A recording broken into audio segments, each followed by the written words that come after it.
Es domingo 4 de diciembre del 2022 y estamos con Nadia. La primera pregunta es como una pregunta que utilizamos tanto para romper el hielo, para las personas que van a llegar al archivo y que no conocen nada, y también para saber un poquito de tu autopercepción. ¿Quién es Nadia? Muchas gracias, Gaby. Bueno, Nadia es una mujer lesbiana que desde muy pequeña se dio cuenta primero que le gustaban las mujeres, y ya conforme fue creciendo, pues me di cuenta que me enamoraba de las mujeres, ¿no? Actualmente tengo una pareja mujer con la que soy muy feliz. Juntas procreamos una hija, más o menos de tu edad, por cierto. Y pues bueno, la construcción ha sido muy interesante, porque por un lado soy una persona que siempre ha querido ser como muy honesta con lo que siente y con lo que hace, muy transparente, construida desde muy chiquita por alguna extraña razón, porque mis papás no son unos luchadores de izquierda, digamos, pero construida desde muy chiquita desde la lucha, y que desde que entré a la preparatoria y que empecé a descubrir como lo que significaba vivir en los feminismos, y posteriormente descubrirme pues también como ya asumiendo mi lesbiandad abiertamente, lo que significaba también para los feminismos un poco el rechazo hacia las parejas lésbicas y demás.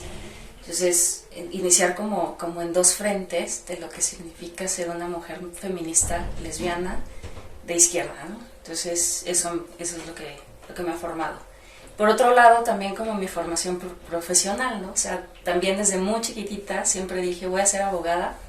En algún momento como que quise como mirar hacia otros lados, incluso me apasiona mucho la medicina, por ejemplo, pero justo en el activismo del feminismo dije, creo que mis mejores herramientas van a estar en el derecho, ¿no? Y a partir de eso, como digamos, como esa doble formación, ¿no? Tanto personal como la profesional, es lo que me ha permitido como estar como en el avance de los derechos, siempre pensando en las mujeres y también, o sea, en la diversidad de mujeres que somos, y en esa diversidad de mujeres que somos, pensando mucho en las mujeres lesbianas y en las mujeres trans, ¿no?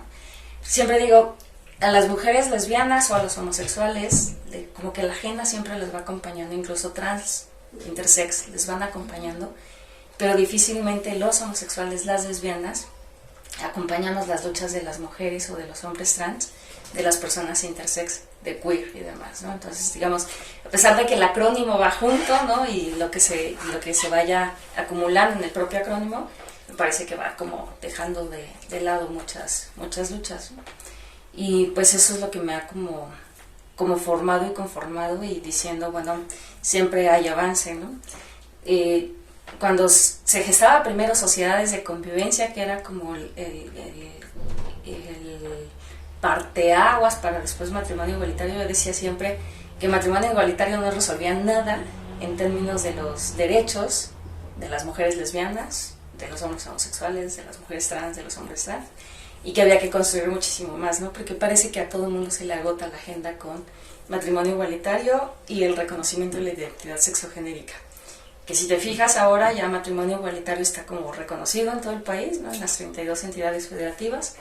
Debo decir que a nivel federal no necesita reformarse el Código Civil porque ya está así.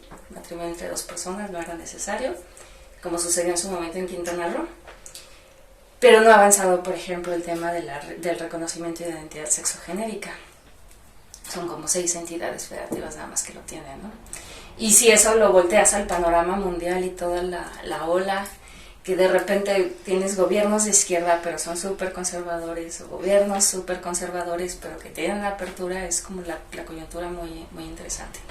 Entonces, digamos, nací en Querétaro, ¿no? En una familia, digamos, como muy tradicional y demás, pero donde siempre digo, las personas homosexuales o de las disidencias sexuales somos como los televisores en casa, por lo menos hay uno en cada familia.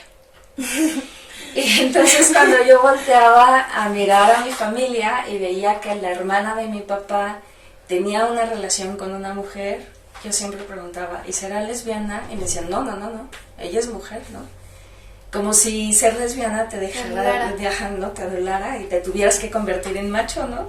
O que necesitaras tener estos estereotipos masculinos, y entonces ellos decían, es mujer y ya, ¿no? Entonces, pero yo seguía diciendo, pero tiene una pareja mujer, y su pareja mujer además fue mi madrina de bautizo, ¿no? Y ellas dos fueron mis madrinas de bautizo, entonces eran como cuestionamientos que te hacías en el momento, ¿no?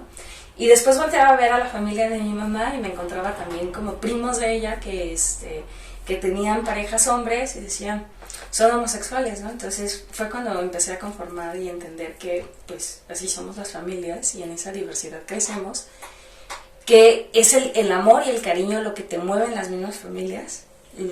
No hay una aceptación, pero lo que quieres es a la persona o al hijo o al tío o al primo, al hermano, etcétera, y lo que hacen es callar, ¿no? En mi caso, con toda esta formación que te decía que tenía, ¿no? De la lucha, en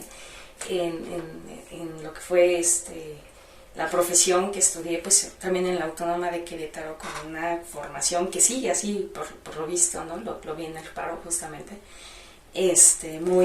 muy cuadrada, ¿no? Muy desde el derecho, sin querer ver que el derecho se compone por las relaciones sociales y la realidad social, ¿no?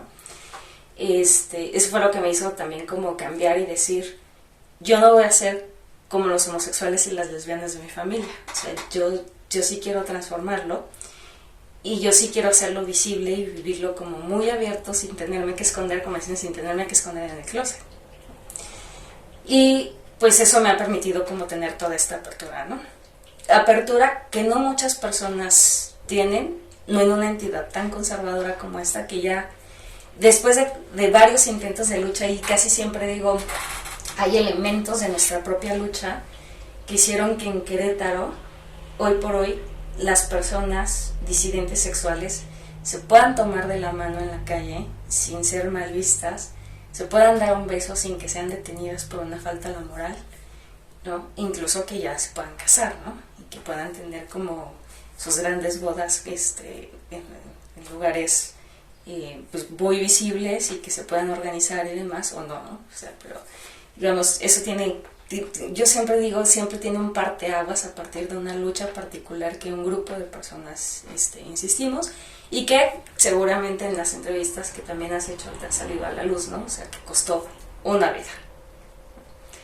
Una vida que es como muy peculiar como sucedió, y que hasta el día de hoy no hemos esclarecido, no hemos tenido como la verdad, ¿no? De lo que sucedió.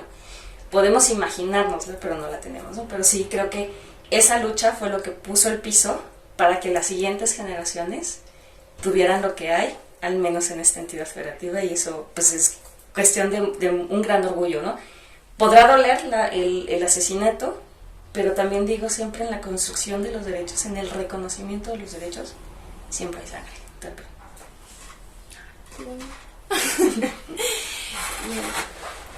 Ay, es que dijiste tantas cosas y también ahorita tengo tantas preguntas, pero me gustaría que nos pudieras como contar un poco más de cómo fue este proceso de descubrimiento, tanto en feminismos, en disidencias, en un Querétaro pues muy diferente al de ahorita, ¿no? O sea, como lo mencionaste ahorita, ya se pueden ver a dos chicos besándose en la calle, agarrados de la mano. Van a estar las miradas tal vez lascivas de ciertas personas, pero ya no van a ser detenidas, tal vez ya no va a haber actitudes de homofobia como tan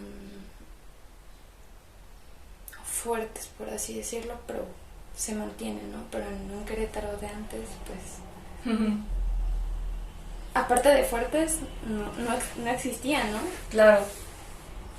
Pues nuevamente te lo vuelvo a contar como desde mi vivencia personal. Yo me recuerdo en la primaria, unos 9 años, una cosa así. Mi papá era el que me iba a recoger a la escuela, íbamos a casa, lo comíamos y él se regresaba a trabajar y yo me quedaba en la casa y ya más tarde llegaba mi mamá, ¿no? Entonces, digamos, como mi primer contacto siempre de contarle cómo me había ido en la escuela, si la tarea, si me había enojado, si me había peleado con una amiga, lo que fuera, era mi papá. Entonces me recuerdo perfectamente un día subirme al carro y decirle, mira papá, esa niña es la que me gusta. Y así mi papá volteando a verme como, ¿ah, sí? ¿No? O sea, no sé si mi papá era como si ya lo intuía, ¿no? Porque finalmente pues los papás y las mamás te conocen perfectamente bien si están conviviendo en la cotidianidad contigo, ¿no? Si no están ahí, pues difícilmente te conocen. Entonces, no sé si fue en eso como si ya lo intuía, o fue como el asunto de, pues no pasa nada, lo voy a tomar como muy natural, porque no supo qué decir, ¿no? No, fíjate que nunca le preguntaba a mi papá eso, voy a llegar a preguntarle al rato. El punto es que en ese momento fue cuando, o sea, el primer momento en el que digo, yo no vivía en el closet, ¿no? O sea, tenía perfectamente claro que me gustaban las niñas en ese momento, y no vivía en el closet porque tampoco era como un asunto de, ay, hay que esconderlo, una cosa así. Para mí fue como lo más natural, ¿no? Como, pues, yo supongo que es como para los heterosexuales decir, me gusta ese niño, ¿no? O decir algo, ¿no? Eso me pareció como lo más común, lo más cotidiano, ¿no? A partir de ahí yo reconozco que nunca tuve ningún problema por decir, me gusta esa niña, me gusta. Ni tampoco por decir, también tiene que ser lesbiana, ¿no? O sea, o tiene que asumirse absolutamente lesbiana o una cosa así, porque de algo en el transcurso de esta vida, ya tengo 45 años, de algo estoy convencida. Te enamoras de las personas, ¿no? Ya cómo se asuman en el ejercicio de sus sexualidades y demás es muy independiente, pero la gente se termina enamorando de las personas, ¿no? Si lo viéramos como en ese panorama, entonces este rollo de la discriminación hacia las disidencias sexuales, hacia la identidad de género, la orientación sexual no sería tan compleja, ¿no? Y creo que así lo viví siempre yo, ¿no? Y mi mejor amigo, hoy sigue siendo mi mejor amigo, estudiábamos en la primaria y entonces justamente peleábamos por las niñas, pero no peleábamos de golpes y eso, sino decir, no, es que yo la vi primero, ¿no? Y es a mí al que me gusta. Y creció Gerardo conmigo como en este tema también como muy, muy cotidiano, de decir, bueno, nos gusta esa niña. Conforme fuimos creciendo, en la secundaria nos separamos un poco porque estudiamos en secundarias distintas. Casualmente a mí me pusieron en la secundaria solo de mujeres y hay una de solo hombre, ¿no? Y en la secundaria, que era de puras mujeres, a pesar de que las niñas no se asumían, por supuesto que nos íbamos a un salón que estaba en la parte de abajo y nos dábamos besos y demás, ¿no? Era como empezar a descubrir nuestras sexualidades. Ya después, te la encontrabas con un novio o cosas así, pero, o sea, no se decía nada, pues, ¿no? Digamos, ahí no lo viví tanto. Te lo cuento así porque me parece que así es la sociedad queretana, ¿no? O sea, las mujeres pueden tener experiencias con otras mujeres, pueden incluso sentir, pero no asumirlo, y entonces volver como a este aparato de no pasa nada, y entonces lo que la pauta de la sociedad lo que nos marca es que tenemos que continuar con nuestra vida, de casarnos, de que nos vaya bien, de tener una casita, de tener hijos, de hacer... O sea, como que ese va siendo su construcción de proyecto de vida, ¿no? Yo siempre digo que la influencia de haber vivido un tiempo en Veracruz y después la situación misma de cómo fui descubriendo el feminismo es lo que me hace construirme distinto y decir, ese no es mi proyecto de vida, definitivamente, ¿no? Entro a la prepa. Y en la prepa es donde tengo a mi primer novia, ya así como formalmente mi primer novia, y ella asumida también de le gusto y demás. Quizá ella no asumiéndose lesbiana, muchos años después ya, ahorita ya se asume, ¿no? Pero como viviéndolo somos novias y demás, ¿no? Y saliendo con Gerardo a los antros. ¿Y por qué saco a colación a los antros? Porque pues era cuando surgían como determinadas... habían pasado de las discotecas a estos antros y en algunas podíamos tener como estas expresiones de afecto, mi novia y yo, y en otras era como, oigan, ya se abrió un antro específico para ustedes y allá si quieren pueden ir, ¿no? primer antro que yo recuerdo que se abre en Querétaro de este tipo fue Cúpulas, sobre Tecnológico, casi esquina con Zaragoza. Era tan visible que le pidieron a Cúpulas que después se moviera a otro lugar, porque pues era como un lugar de tolerancia, pero en donde pues la gente por un asunto moral tenía que hacerlo como más escondidito. Y entonces después lo cambiaron al pueblito, así en una callecita que solamente la población LGBT que se reconocía como tal y que se iba pasando como un secreto a voces de movieron Cúpulas para allá, para el pueblito, por el Pocito y demás, éramos quienes sabíamos dónde estaba el antro, ¿no? Entonces, digamos, así era más o menos la sociedad queretana, ¿no? O sea, te digo, podían expresar estos afectos en privado, pero en público tenía que ser otra apariencia. Y no quiere decir que a partir de que empezamos a ser visibles, entonces te empieza a surgir, ¿no? Ya existían, lo que pasa es que no lo decían, ¿no? Te lo estoy diciendo de mi tía tiene una hija con su pareja, sigue sin vivir con su pareja, ¿no? Por lo menos la relación pues lleva lo que yo tengo de edad, 45 años, te digo que me bautizaron juntas. Entonces tienen una hija, pero no la asumen las dos como su hija, solo es la hija de mi tía y demás. Entonces esa es la forma en que lo van viviendo, en un secreto a voces, en donde el cariño, el afecto, la conveniencia, porque también es una sociedad de mucha conveniencia, dicen, bueno, pues lo aceptamos, pero procuren no tomarse de la mano, ¿no? O no se den un beso, cosas así. Y eso surge. Cuando entro a la prepa, y cuando termino la prepa, yo soy ya con esta novia, ella entra a estudiar psicología. Y justamente se encuentra pues con un mundo muy distinto a una prepa privada en la que estábamos, como muy cerrada de apariencias. Se encuentra con una universidad de ideas y demás, pero con una facultad de psicología pues súper diversa también. Conoce a Liz Contreras, conoce a Patricia Aguilar, a María Antonia Perezosa, que no es como muy conocida por acá, a Leticia Guzmán, y ellas son las que le empiezan a meter con el rollo del feminismo. Entonces, conviviendo con ella me empieza a platicar y a mí me empieza a llamar la atención. Ella como que se aleja un poco, solamente se queda como con Liz Contreras trabajando el tema de las sexualidades. Y a mí me empieza como a interesar mucho este rollo del feminismo. Entonces me empiezo a acercar a sus maestras. Finalmente yo 6 meses después entro a estudiar Derecho, somos facultades vecinas. Mis clases eran aburridísimas, ¿no? Del derecho romano y que si el pater familias y que la fregada, ¿no? Y yo así como, esto es como sumamente arcaico, yo por qué tengo que estudiar estas cosas cuando el derecho es como otra cosa, ¿no? Y entonces pasaba lista en mi salón, pero me salía, ¿no? Según yo, al baño o algo, me salía y me iba a clases con Patricia Aguilar, con Leticia Guzmán, con Liz Contreras y demás, y yo decía, wow, esto es todo un mundo. Y entonces si esto lo traslado al derecho, entonces puedo hacer como transformaciones y demás.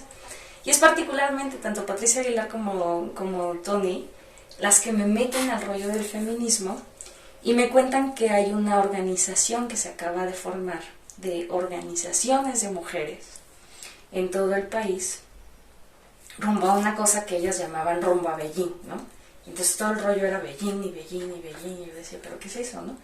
Y pues ¿cuál era? La 4ª Conferencia Internacional de la Mujer, en donde se iban a discutir muchos temas. Entre ellos se discutía en un campus muy pequeño el tema de mujeres lesbianas, ¿no? Y entonces empiezan a viajar y organizarse para ver cuál es la delegación de México de 3,000 mujeres que se asumían feministas o de un movimiento amplio de mujeres. ¿Quiénes eran las 15? Pues imagínate, de 3,000, ¿quiénes iban a ser las 15 que iban a ir a Beijing, ¿no? Entonces las empiezo a acompañar como a sus viajes a la Ciudad de México, a Guanajuato, a Guadalajara y demás. Y empiezo a conocer mujeres feministas lesbianas muy interesantes, ¿no? Guadalupe López Winnie, que está en Guadalajara, en un movimiento muy importante de Patla Tonali allá en Guadalajara, a otras de Baja California Sur que también son como, ¿no? Yolosochil y así, y entonces empiezo a decir, claro, o sea, desde los feminismos, o sea, desde esto teórico, están discutiendo también cosas teóricas de las mujeres lesbianas, pero también muchas de ellas desde las vivencias reales. Y así es como me empiezo a mezclar con todas ellas y digo, si eso es posible en Jalisco, en Baja California Sur, en el Distrito Federal y demás, seguramente también es posible en Querétaro. Y entonces me empiezo a mezclar otra vez con Liz Contreras, porque ahí estaba mi novia, ¿no? Y entonces empezamos a trabajar como, sí, la educación en sexualidades, pero ya también como muy claro, también para Liz, para Modesto y para otras que estaban ahí, como muy claro en la vertiente de las disidencias sexuales, ¿no? Entonces empieza a atravesar el tema del VIH, ¿no? Y empezamos a trabajarlo. Empiezan muchos hombres homosexuales a involucrarse en la organización. O sea, ya que Sex nace en 1993, yo entro como por 1996. Y muy pegada a Liz Contreras con este pensamiento desde la psicología, pero también ella teniendo muy claro que si no se hacen transformaciones en la política pública, en el ámbito público, en el derecho, no se puede. Entonces Liz también me empieza a formar muchísimo. En algún momento, pues bueno, Liz empieza a enfermar, tiene un accidente muy fuerte y demás, y empieza como a alejarse de Aquesex, y la que empieza a tomar las riendas de Aquesex soy yo. Yo desde la visión del derecho, pero con todas las psicólogas, ¿no? Entonces ahí empezamos, y después justo donde coincido con Octavio, ¿no? Octavio, que estaba mucho como en el trabajo de hombres teniendo sexo con otros hombres, ¿no? Era también una época entre los 90s y los 2000, una época donde las organizaciones internacionales te daban muchísimo dinero, muchísimo, muchísimo. Entonces yo mezclando milenio feminista con Aquesex en las disidencias sexuales, pues imagínate, en un panorama nacional e internacional y Aquesex en lo local, pues empezamos a hacer un montón de cosas. Y con Octavio empiezo a trabajar como todo este tema de VIH, y es donde empiezo a tener como contacto con él y demás, ¿no? A partir de también conocer nuestras propias vidas, de ir a los antros, de organizar cosas. Organizábamos nuestras propias fiestas en casas del centro que rifábamos besos y esas cosas, ¿no? Como un poco como para hacer esta visibilidad, pero también hacer nuestro trabajo. No soy quien, porque seguro ya te lo contaron, para contarte del homicidio de Octavio. Hay quienes le llaman ejecución extrajudicial, pero no tiene nada que ver con eso, pero el homicidio, producto de un tema de homofobia. Y no solamente tomo la representación del caso de Octavio en lo penal para investigar quién asesinó a Octavio, ¿no? Y entonces empezar a ver todo eso. Digamos, hay como todo un reclamo social de la homofobia como tal, que llegó a un asesinato, que ese trabajo lo hacen otras personas, pero el mío era específicamente en lo legal, ¿no? En lo legal absolutamente, como por encontrarle. Un buen día le dan un carpetazo y entonces la investigación nos siguió. Que yo soy convencida que los dos policías que fueron quienes lo molestaron y lo quisieron llevar a los juzgados cívicos o a la justicia cívica por un daño a la moral, por ir tomado de la mano de Martín, quien era su pareja en ese momento, yo estoy hasta ahorita absolutamente convencida que esos son los homicidas, ¿no? Sí, en un rollo de homofobia, pero sí también en un tema de desquite, de ningún joto nos va a venir a denunciar ante la Comisión de Derechos Humanos, ¿no? Y entonces callarlo. En un lugar donde también pues un tema como estos pues no iba a ser investigado, como muchos otros en ese momento no fueron investigados, porque se da como en un contexto de otros homicidios muy señalados que no se investigaron, ¿no? A partir de eso, la sociedad civil en Querétaro, la que trabajaba los poquititos temas de derechos humanos, de igualdad y demás, se repliegan ante un miedo de decir, pues a nosotros también nos van a matar, ¿no? O también nos van a meter presos, como sucede con algunos luchadores sociales. La única que se queda al frente diciendo nos vale un soberano comino y nosotros seguimos en la lucha y seguimos señalando y seguimos diciendo es Aquesex y un pequeñito grupo de personas que estábamos en Aquesex, ¿no? Entre ellos Alejandra Martínez y Julia Cervantes. Y seguimos como en esa parte. ¿Quién era la parte más visible de Aquesex y a la que más podían también como atacar en su momento porque era la representante legal? A mí. Y en la insistencia, aparte de que yo trabajaba en el ámbito público y que estaba trabajando en el municipio y después trabajé en el Congreso del Estado, trabajaba en este activismo social, ¿no? Y además pertenecía a un partido político en ese entonces tenía como mucho juego, digamos, ¿no? Que por eso era también como más fácil ubicarme y saber qué estaba haciendo. En el 2007, el secretario de gobierno, yo lo sentí tal cual como una amenaza de muerte, ¿no? Me voy pasando sobre 5 de mayo, 2 de esos cuidadores ahí de las puertas me jalan hacia adentro, y dicen: el secretario de gobierno quiere hablar con usted, Alfredo Botello Montes. Y yo, pues que salga, ¿no? O sea, si quiere hablar conmigo, yo voy pasando por aquí, pues que salga. Yo venía de Casa Mota, que estaba acá sobre Madero, que eran las oficinas en ese entonces de los diputados.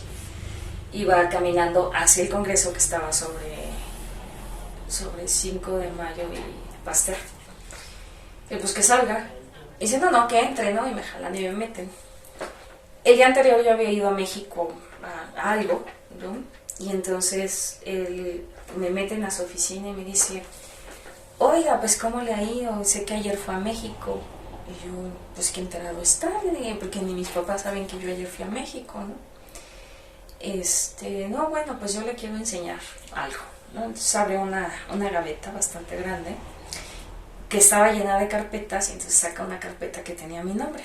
Ahí vi los nombres de otras personas que sí ubico, ¿no? Pues saca la carpeta con mi nombre y me dice: mire, aquí tengo la bitácora de que usted ayer fue a México, cenó con tal persona, se regresó a tal hora, llegó a su casa a tal hora, y pues aquí, que usted ayer, el fin de semana fue a Guanajuato, hizo esto, hizo lo otro. Y yo, mire, qué interesante. Le dije: cuando no me pueda acordar qué hice, le voy a venir a pedir esta bitácora, ¿no? Evidentemente yo moría de pánico por dentro, pero tenía que ser como lo más sarcástica que pudiera, como para que no lo notara, ¿no? Entonces yo así. Y me dice: pues debería de tener mucho cuidado que usted que viaja tanto, porque los accidentes suceden. Ay, Dios. Y yo, pues gracias, ¿no? Dije: pero sí, voy a tomar nota de que tienen tatu y seña de lo que hago y con quién ceno y con quién como y demás. No sé si con quién cojo, pero pues bueno, ¿no? Se lo platiqué a la que siempre he considerado mi formadora política y profesional, Patricia Olamendi. Estaba en ese entonces en CONAPRED, y me dice: si ya se atrevieron a matar a uno, no van a tener el menor empacho de matar a otra. Muévete del lugar. Se les está haciendo muy incómoda. Y en ese momento me muevo a Ciudad de México a trabajar precisamente con ella. Aunque yo me muevo del lugar, primero me fui a vivir a Ciudad de México, después me fui a vivir a Washington para estudiar, después me fui a vivir a Puerto Vallarta y demás, nunca dejé el activismo en Querétaro, ¿no? Seguía haciendo como cosas, insistiendo y demás. Entonces, te digo, el haber insistido por lo menos esos 2 años, entre el 2005 y el 2007, antes de que yo me fuera, sí fue el parteaguas de lo que te estoy contando, ¿no? De poder establecer que por lo menos algo quedara. Y de muchas otras cosas, ya en mi formación y en el trabajo que hago, hay cosas que no platico, pero que se quedan ahí para siempre, ¿no? Yo no pude reclamar el cuerpo de Octavio porque no era su familiar. Su novio tampoco pudo reclamarlo, ni tampoco se pudo quedar en la casa que habían puesto juntos. Sí habían comprado con un crédito de Octavio, pero que juntos la sostenían. Y eso era porque no éramos sus familiares. Los papás de Octavio no aceptaban su homosexualidad, ni tampoco su relación con Martín. Y yo tenía muy poquito de haber conocido a los papás de Octavio. Cuando lo matan, y entonces no podemos reclamar el cuerpo, pero sí podemos reclamar justicia, pues lo único que se me ocurrió fue llamarles a los papás de Octavio y decirles que necesitaban venir urgentemente porque lo tenían que operar y que tenían que firmar unos documentos. Yo no me atreví a decirles que lo habían matado, ¿no? Y menos podía explicarles las circunstancias, pero también lo que quería era que vinieran porque necesitábamos reclamar ese cuerpo, ¿no? Lo cito en un hospital, lo cito en el Hospital San José sobre Constituyentes, sabiendo que más o menos por ahí podían entrar de Zacatecas para acá en la madrugada. Llegan, lo siento en una salita ahí y pues ya les informo lo que pasó, ¿no? Y lo que pasó es que inmediatamente ellos hicieron todos los trámites funerarios, me dijeron: nosotros no queremos hablar más nada de lo que sucedió, nuestro hijo está muerto, nadie nos va a regresar la vida de él. le firmamos este papel si a usted le sirve para continuar cosas, y es la forma en que obtengo algo que en aquel entonces en el sistema penal se llama la coadyuvancia, ¿no? Que yo pudiera darle seguimiento al expediente. Y se llevan el cuerpo, pues ni siquiera supimos dónde lo enterraron, ¿no? Yo hace poco fui para allá y no encontré la tumba, y eso se me quedó muy marcado. En algún momento que estaba trabajando en Cámara de Diputados, estábamos haciendo el nuevo Código Nacional de Procedimientos Penales, entonces estábamos tratando de definir qué era víctima. Y entonces yo decía, pues la víctima no nada más es el papá, la mamá, los hijos, la esposa, la concubina y eso, sino es también como la amistad con la que tienes con la persona, tu estudiante con el que era tu roomie, tu pareja que no estaba reconocida legalmente. Y entonces por ahí en algún apartado del Código Nacional de Procedimientos Penales, justamente, vas a encontrar un pequeño párrafo que dice y la persona con la que tenga cualquier relación de amistad o afecto. Y esa puede reclamar un cuerpo, ¿no? Hoy por hoy, ese pequeño párrafo ha hecho un cambio, un parteaguas a nivel nacional para que, por ejemplo, las personas trans puedan recoger los cuerpos de sus amigos trans que matan, ¿no? Para que parejas que no estaban legalmente casadas puedan como reclamar algo como víctimas y demás. Entonces creo que esta construcción personal, ¿no? Me ha llevado también como a dejar en una política pública como es una legislación, como temas muy interesantes que nadie jamás diría, ay, eso es trascendente, y la verdad es que es trascendente para la vida de cientos de personas en este país. Entonces, pues, más o menos así se ha movido. Y te digo, a partir de ese homicidio es que empezamos a organizar marchas, ¿no? Con Octavio organizamos la primera marcha y éramos 50 marchando, ¿no? Con Manuel Edmundo, que también anda por ahí. Después de que mataron a Octavio, pues hicimos otra pequeña y fueron como 100 personas. Y poco a poco la fuimos haciendo, como desde el 2007 hasta el 2017, fueron 10 años constantes, cuando conformamos un comité contra la discriminación. Siempre quisimos hacerlo en torno al 17 de mayo, que es el Día Internacional de Lucha contra la Lesbo, Homo, Bi, Transfobia, y no asociarla al orgullo, a la marcha del Gay Pride.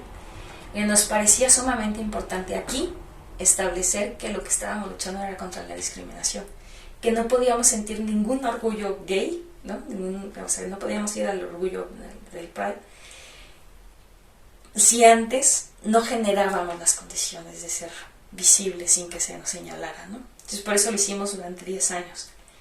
¿Por qué durante 10 años? Porque después, ya cuando nos vimos, digamos, como un poco más grandes, haciendo absolutamente cosas distintas, dijimos, tenemos que pasar la estafeta a las nuevas generaciones, y entonces fue cuando nos separamos. ¿Qué logramos hacer en el comité, aparte de esta marcha visible, que ya la última que organizamos en 2017, si mal no recuerdo, éramos como 6,000 marchando, y que además sumábamos no solamente a la población LGBTIQ+, ¿no? Sino sumábamos a nuestras familias, a nuestros amigos, al banquetero, ¿no? Firmamos un acuerdo a nivel municipal para vacunar a Querétaro contra la discriminación. Hicimos matrimonios simbólicos rumbo a este tema del matrimonio igualitario, donde vino Leticia Bonifaz, que en ese momento todavía era consejera del Distrito Federal, que fue la que logró matrimonio igualitario en el 2010.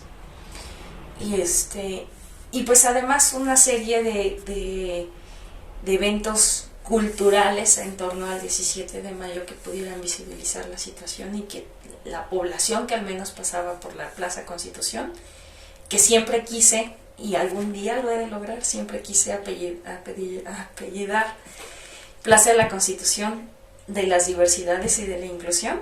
O sea, siempre digo, le ponemos una plaquita abajo y ya la bautizamos, porque también tiene una historia interesante de la Plaza de la Constitución, ¿no? Antes de que estuviera así como plantilla con las trabajadoras sexuales en las cantinas, ¿no? Y ese fue el espacio del que nos apropiamos. No fue Jardín Guerrero donde empezó toda la historia de discriminación hacia Octavio Martín, porque nos parecía que es una historia distinta. es esa particularmente, porque ahí es en donde inicia, se me hace la historia del ejercicio de las sexualidades y de las disidencias en Plaza de la Constitución. Soy bien chorera, ¿verdad? ¿Cómo te va con mi entrevista? ¡Ay, muy bien! ¿Me podrías platicar? O sea, wow, es que has trabajado y has hecho muchísimo. Pero ¿me podrías contar un poquito sobre esos trabajos como representante legal en AQSEX? Sí, bueno, realmente lo que nos tocaba mucho era solicitar el dinero para las financiadoras. Y en ese caso, pues, logramos como proyectos con el Fondo Global para Prevenir VIH-Sida,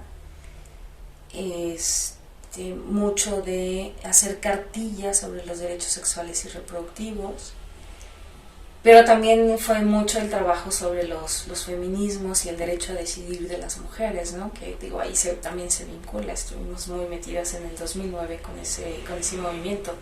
La discusión nacional se vino a Querétaro y fue muy muy interesante. De repente apoyaba con algunos amparos y algunos pues ir a sacar gente del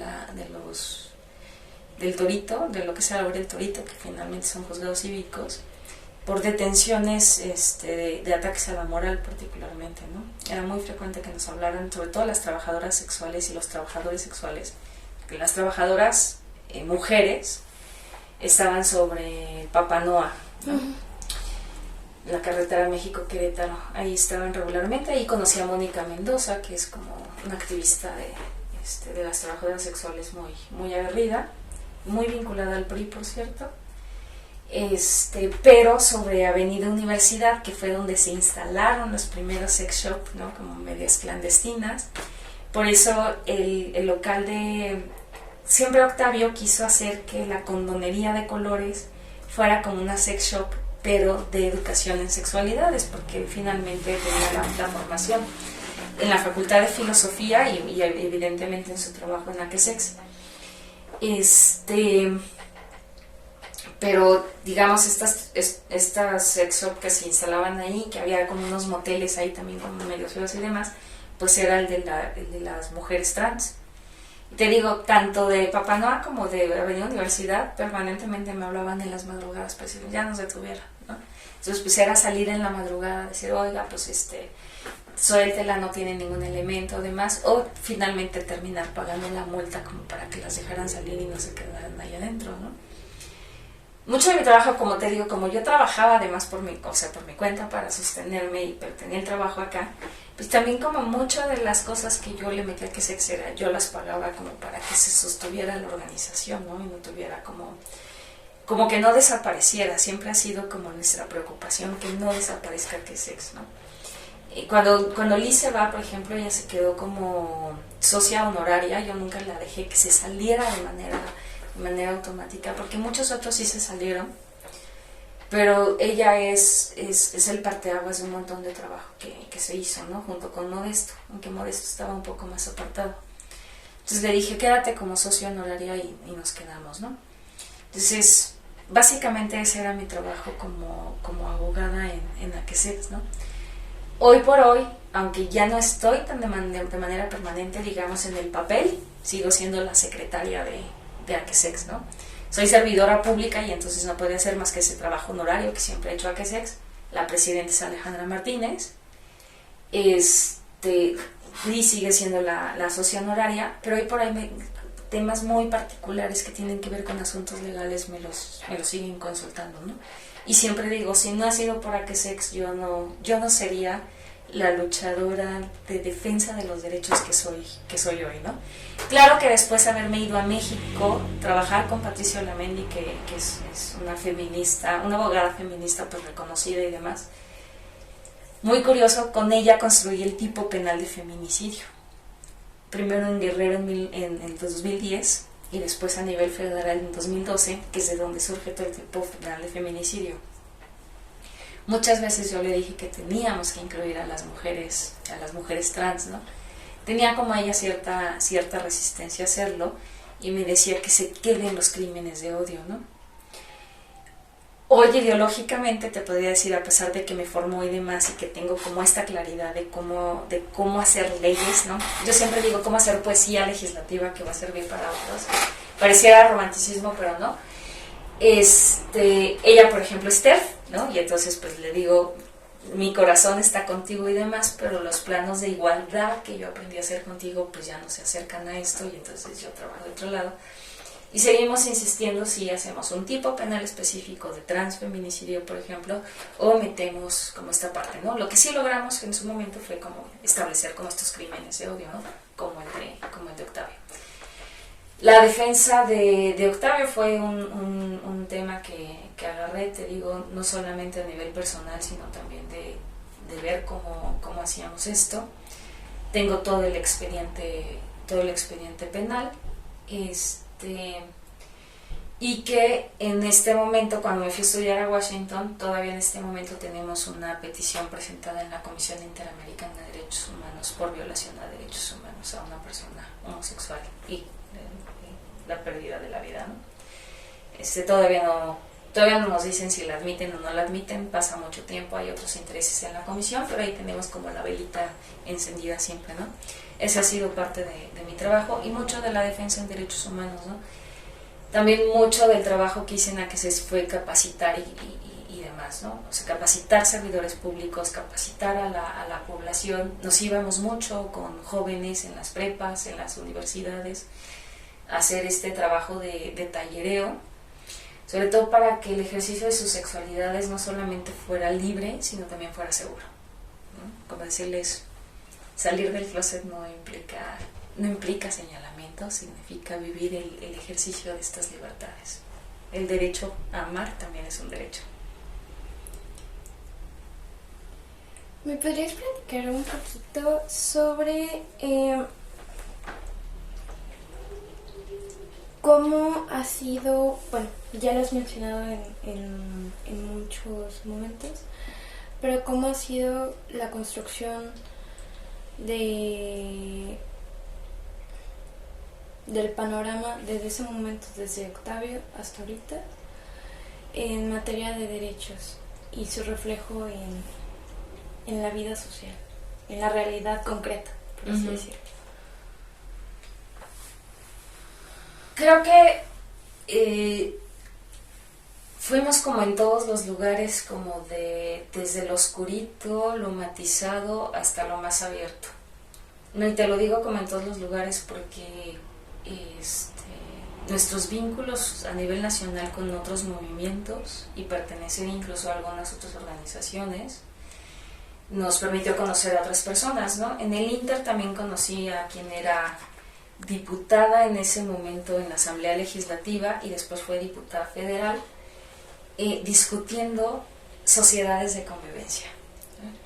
Sociedades de convivencia, yo creo que a nivel nacional fue como también el parteaguas de donde haces la discusión, porque era, establecer legítimamente que existen parejas que tienen una forma de vida común y que tienen que ser reconocidas legalmente, porque si generamos un patrimonio común, pero si se muere no lo hereda quien generó la otra parte de lo común, sino lo hereda la familia, ¿no? Y te rechazan y demás. Reconocer al hijo, que es biológico, pero que también es social y demás, también era muy complicado. Entonces siempre dijimos con sociedades de convivencia, estamos generando un aparato legal no para el presente y el futuro, sino para los que ya existen. Y no le podemos llamar matrimonio porque matrimonio no nos va a resolver la vida completa, ¿no? Y además había un señalamiento de las iglesias muy fuertes de no vamos a dejar que toquen la sagrada institución del matrimonio, ¿no? Por eso fue que se empezó a discutir sociedades de convivencia. Pero antes de salir a la luz pública con sociedades de convivencia, empezamos a preparar una serie de periodistas que nos parecían que eran como los que tenían la voz en el pueblo, ¿no? Un López Dóriga, una de la Micha, una Fernanda Familiar y así, ¿no? Un Loret de Mola, que eran como los visibles en aquel momento, Leonardo Curcio. y los metimos a cursos de capacitación sobre las familias que ya existían y demás. Ese vínculo y esa forma de prepararme me llevó también a que lo pudiera como replicar en Querétaro y que esos mismos talleres los hiciéramos con algunos periodistas en Querétaro, ¿no? Luis Montes de Oca, que ahora es el director editorial de Noticias, pero en ese entonces era reportero. El Diablo, se apellida, es Alejandro Guillén, que estaba en Diario de Querétaro. Claudio Ivonne Hernández Torres, aunque digamos, todo en Querétaro se mueve conforme se va moviendo el aparato político, ¿no? Claudia Ivonne también trabajaba, tenía un pequeño programita en Radio Querétaro, y pues bueno, el sexenio pasado fue la directora de RTQ, ¿no? Malena Hernández, que en ese momento trabajaba en un medio periodístico importante, Respuesta Radiofónica, y que ahora ya tiene su propio periódico digital. O sea, me fui mezclando también con algunos periodistas claves para hacer como este entrenamiento. ¿Por qué nos parecía importante con ellos?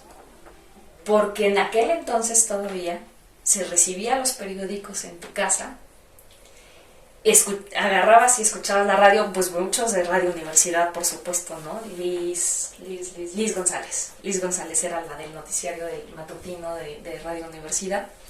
Entonces encendías la radio y te ibas con personas que tuvieran credibilidad, y ellas eran las de la credibilidad, ¿no? O sea, hoy por hoy lo que te dice un periodista, lo que te dice un medio electrónico de comunicación, lo asumes como una verdad absoluta.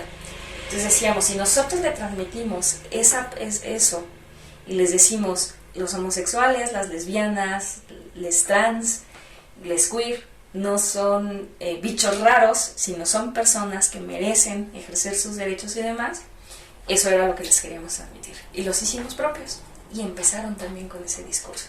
Entonces te digo, un modelo nacional, me lo traigo a lo local y entonces empiezan a hablar. No solamente empiezan a hablar respetuosamente y sin discriminación y abiertamente de estos temas, ¿no? Sino también empiezan a hacer visible el tema. Y ahí fue como nos empezamos a colar. Y entonces a partir de eso empezamos a hacer las marchas, la visibilización y demás, ¿no? A tal grado que logramos, por ejemplo, que las policías tomaran nuestros cursos, Secretaría de Seguridad Ciudadana. En ese entonces el secretario era Mauricio Curi. Cuando mataron a Octavio, justo, Mauricio Curi era el secretario de Seguridad, ¿no? Entonces empezamos con ellos a entrenarlos y a decirles, a ver, si detienes a una persona trans, no tienes que tratarle como hombre porque es mujer, o como esas cosas, ¿no? Como empezar como por el lenguaje, como por el trato y demás. Y después empezarles a dar a conocer sobre el ejercicio de sus derechos. Entonces meternos también como en el aparato político de las secretarías de seguridad y decirles, el trato es así, lo tienes que hacer así. Fue como el parteaguas de hacer estos cambios. Los cambios legislativos nos costaban muchísimo trabajo, ¿no? Teníamos un diputado en aquel entonces del PAN, pues bueno, desde entonces ha estado gobernando el PAN, o sea, da lo mismo PRI-PAN porque eran absolutamente conservadores, pero teníamos un diputado del PAN que incluso salió un medio nacional en la Reforma a decir que tener sexo entre homosexuales era como tener sexo con un perro, ¿no? Lo denunciamos en CONAPRED y entonces lo sancionaron y lo pusieron a tomar un curso. O sea, a partir de esos cursos, su percepción cambió. Incluso tan cambió que un día a Guillermo y a mí nos invitó a una cantina para decirnos, quiero entender, ¿no? Entonces ya le empezamos a explicar y demás. Él formaba parte de una cúpula muy importante del ala conservadora del PAN, porque debo decir que tenían, según ellos, su ala progresista, que empezó a cambiar la visión, según ellos, que empezó a cambiar la visión. Casualmente, su hijo consentido, unos años después, crece y demás, y cuando está en la universidad, estando estudiando psicología, llega y le dice, papá, soy homosexual. Entonces, a él ya no lo movía solamente el tema político de cómo iba cambiando la percepción, sino también ya la vivencia personal de tener un hijo homosexual y de saber que lo iban a discriminar como él había discriminado, ¿no? Entonces, en lugar de salir abiertamente a defender, lo que hace es callar. Pero en ese callar ya también le dice a sus compañeros panistas, relajen las cosas y no digan, ¿no? Hay, digamos, como una pequeña alternancia cuando llega Calzada, cuando llega el PRI, y digamos que pues Pepe Calzada tiene una hermana abiertamente lesbiana, ¿no? Tiene un papá señalado de ser heteroflexible o de haber sido heteroflexible, y entonces también tiene un gabinete donde otras personas también son disidentes sexuales, no abiertamente, pero en la vivencia, ¿no? Entonces eso hace que también como que en el PRI se tenga un poco más de apertura y nosotros podamos empezar a trabajar, ¿no? Y hacer cosas y a dejar como ciertas bases. Dejar ciertas bases normativas, pero también en la cultura y en la sociedad, fue lo que nos permitió tener con esta apertura. Laura Corbera, que fue su secretaria de Cultura o su directora de Cultura, pues empieza a tener como esta apertura de que hagamos eventos, de que hagamos cosas y demás como para tenerlo, ¿no? Y eso hace que también se vaya transformando la sociedad. Yo creo que también el hecho de que a nivel nacional y a nivel internacional tuvieras como películas, novelas donde la temática se toca, es lo que empieza también a mover los corazones de las y los queretanos, y entonces empiezan ahí como a verlo ya como algo como muy natural, ¿no? Pero te digo, sí empezamos a sentar las bases, y esa fue como la manera en que lo fuimos trabajando. Después ya te digo, como normativamente sí, como hacer algunas cosas, ¿no? Establecer el tipo penal de discriminación. Ya no me tocó, ¿no? Pero pues muy recientemente el tema de matrimonio igualitario. No han logrado el tema de identidad sexogenérica, pero pues dicen, no tenemos mayor problema, vamos aquí a 2 horas y media a México y hacemos el cambio de identidad y listo, ¿no? Así es como lo hemos construido. Y pues hoy por hoy, por ejemplo, en la Universidad Autónoma de Querétaro, pues lo tiene que tocar porque producto de un paro le dijeron eres homofóbica, ¿no? Entonces eres lesbofóbica, tienes que atenderlo, ¿no? Y creo que pues por ahí es desde abajo, es desde la sociedad donde tienes que hacer las transformaciones, eso sí estoy absolutamente convencida. Y si no hubiéramos tenido esos aliados en los medios de comunicación, quizás no lo hubiéramos logrado tan fácil. Bueno, Nadia, para ir cerrando, ¿cómo ves el panorama actual y los futuros posibles respecto al activismo en Querétaro?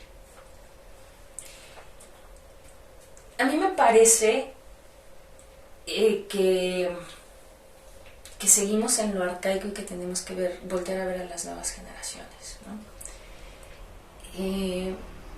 Yo sí diría, el haberme salido de Querétaro me da como un panorama desde acá arriba para ver qué es lo que está sucediendo y cómo hacerlo, ¿no? Tengo maestras muy queridas y amigas muy queridas que siguen en el activismo, pero clavadas en que ellas son las que tienen que hacer las transformaciones, y yo sigo insistiendo en que hay que pasarle estafeta a otras generaciones, porque el pensamiento mismo es también ya muy arcaico, ¿no? Y hay que verlo, hay que transformarlo de otra manera. Algo que me hizo sentir sumamente orgullosa, y cuando lo veía desde acá en la primera tarde que veía, particularmente en la Facultad de Derecho, cómo estaban tomando la facultad y cómo fueron después al día siguiente en la mañana tomando otra, fue el paro universitario, ¿no? Creo que más allá del contexto violento, misógino, lesbo-homofóbico que existe en la Universidad Autónoma de Querétaro, que digo, haber levantado el paro no significa que haya cambiado en automático, es, digamos, un contexto, pero también te habla de que son estas juventudes, son estas frescas ideas las que te están diciendo, volteen a vernos porque ustedes no nos van a imponer y nosotros somos quienes tenemos que decidir y hacer, ¿no? Entonces, el futuro yo lo veo justamente con estas generaciones a las que tendremos que acompañar y a las que tendremos que acuerpar, no haciendo lo propio, sino diciendo, son de esas nuevas generaciones desde sus distintas discusiones, ¿no? Muchos temas, además, distintos. Cuando yo empezaba en el activismo no estaba todo el tema queer, ¿no? Entonces también hay que estarlo como poniendo en la palestra, y que además nos toca un cambio absolutamente distinto. Yo te hablo de periodistas y de voces muy específicas. Hoy hablamos de una red en donde colocas un tema en Facebook o en Twitter o en Instagram, y eso se propaga, ¿no? Entonces que también las tecnologías de la información y la comunicación nos tienen que hacer que esto cambie, ¿no? El futuro lo veo como, la verdad, como muy esperanzador, a pesar de seguir teniendo gobiernos de derecha ultraconservadores, han tenido que cambiar su discurso, el panorama y el ejercicio de los derechos. Lo veo esperanzador en el sentido de, veo muchísimos jóvenes en la lucha y que la tienen que continuar. Y que desde mi pensar, como activista desde aquel entonces, hoy como defensora de derechos humanos en una comisión en la Ciudad de México, no es la de aquí, pero puedo decir, y hoy por hoy puedo sentirme muy orgullosa, no solamente de mi trabajo, sino también el de la presidenta. Es la comisión más visible de todo el país. Es la que se acuerpa, la que se arropa, la que se acompaña, ¿no? Eso me toca seguir haciendo. Como decir, pueden, tienen mi sostén, tienen todo mi aplauso y mi reconocimiento, y que sigan todas las juventudes, porque son sus ideas las que tienen que seguir luchando. Bueno, ¿algo más que nos quieras decir? Pues nada, que uno está en la lucha porque quiera adoptar los reflectores.